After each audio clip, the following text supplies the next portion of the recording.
அனைவருக்கும் வணக்கம். அர்ச்சனா தன்னுடைய ஆக்டிங்கை ஸ்டார்ட் பண்ணிட்டாங்க. அப்படியே அந்த சோஃபால பார்த்தீங்கன்னா, அப்படியே தனிமையில உட்காந்துருக்காங்க. இந்த வீட்ல எனக்கு யாருமே இல்ல அப்படிங்கிற அளவுக்கு பார்த்தீங்கன்னா, 2 நிமிஷம் பார்த்தீங்கன்னா, அதே மாரி ஒரு வீடியோ வெளிய வருது. அதே மாரி பார்த்தீங்கன்னா, உட்காந்து அப்படியே ரொம்பவே ஃபீல் பண்றாங்க. உடனே பார்த்தீங்கன்னா, அவங்களோட ஃபேன்ஸ் பிஆர்லாம் இருக்காங்க இல்லையா? அவங்க எடுத்து போட்டிருந்தா பரவாயில்ல. என்ன பண்றாங்க அப்படின்னா, இந்த பக்கம் பிரதீப் ஆண்டனி ஃபோட்டோ போட்டு, இந்த பக்கம் அர்ச்சனா ஃபோட்டோ போட்டு, தட் ஃபீல் அப்படின்னு சொல்லி போட்டு, ஹோல் ஹவுஸ்மேட் எதிரி ஆயிட்டாங்க. இதே மாரி தான் பிரதீப் ஆண்டனிக்கு அந்த ஹோல் ஹவுஸ்மேட் எல்லாருமே எதிரியா இருந்தாங்க. அதே மாதிரி தான் இப்போ அர்ச்சனாவுக்கு இருக்காங்க. அதனால அர்ச்சனா தனிமையில தவிக்கிறாங்க அப்படிங்கிற மாதிரிலாம் என்னென்ன கதை விடுறாங்க பாருங்க அப்படிங்கிற மாதிரி தான் இருக்குது. அதான் பிரதீப் ஆண்டனி கேம் எந்த லெவலில் இருந்துச்சு, அர்ச்சனாவோட கேம் எந்த லெவலில் இருந்துச்சு அப்படிங்கிற மாதிரி தான் இருக்குது.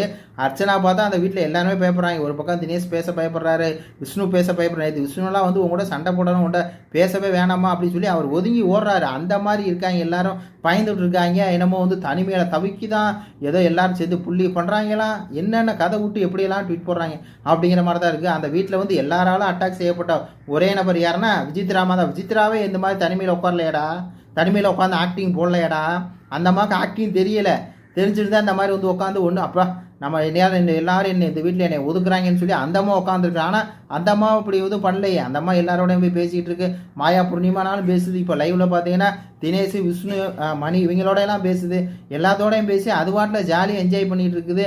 அதுதான் எல்லாம் போட்டு அடித்தாலும் ஒட்டுமொத்த ஹவுஸ்மேட்டு போட்டு அடித்தாலும் திருப்பி அது போய் இவங்களோட பேசிட்டு நல்லா இருக்குது. இந்த அம்மா பார்த்தீங்கன்னா ஒன்றுமே பண்ணலை.